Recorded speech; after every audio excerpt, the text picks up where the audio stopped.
حسد انسان کو اس طرح کھا جاتا ہے جس طرح دیمک لکڑی کو کھا جاتی ہے۔ حرام مال سے صدقہ دینا ایسا ہی ہے جیسے ناپاک کپڑے کو پیشاب سے دھویا جائے۔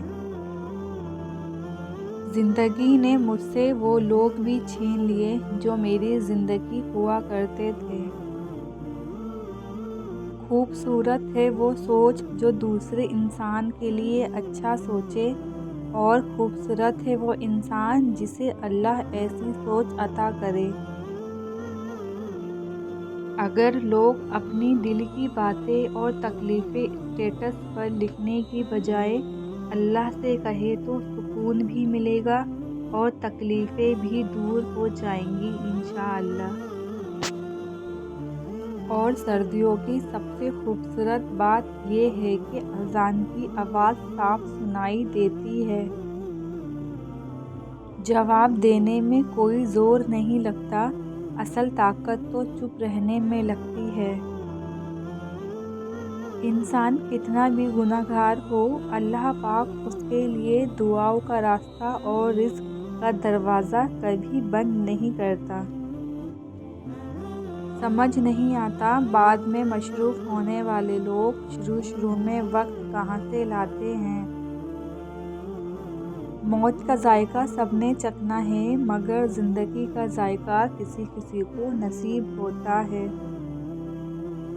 زندگی آدھی ہے ادھوری ہے، تیرا آنا بہت ضروری ہے۔ ہر شہر میں ہر بستی آباد نہیں ملتی، دیوار تو ملتی ہے بنیاد نہیں ملتی۔ ماں تو ہر ایک اولاد کو ملتی ہے بہت اچھی، ہر ماں کو مگر اچھی اولاد نہیں ملتی۔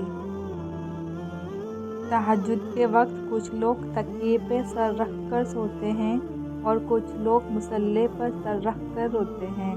سونے والے خوبصورت خواب دیکھتے ہیں اور رونے والے خوبصورت تعبیر پاتے ہیں۔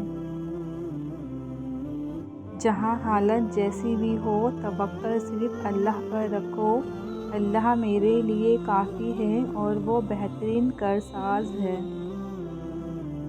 ادب انسان کو اخلاقی بلندیوں تک لے جاتا ہے لیکن علم نہیں، کیونکہ علم تو شیطان کے پاس بھی بہت تھا لیکن ادب نہیں۔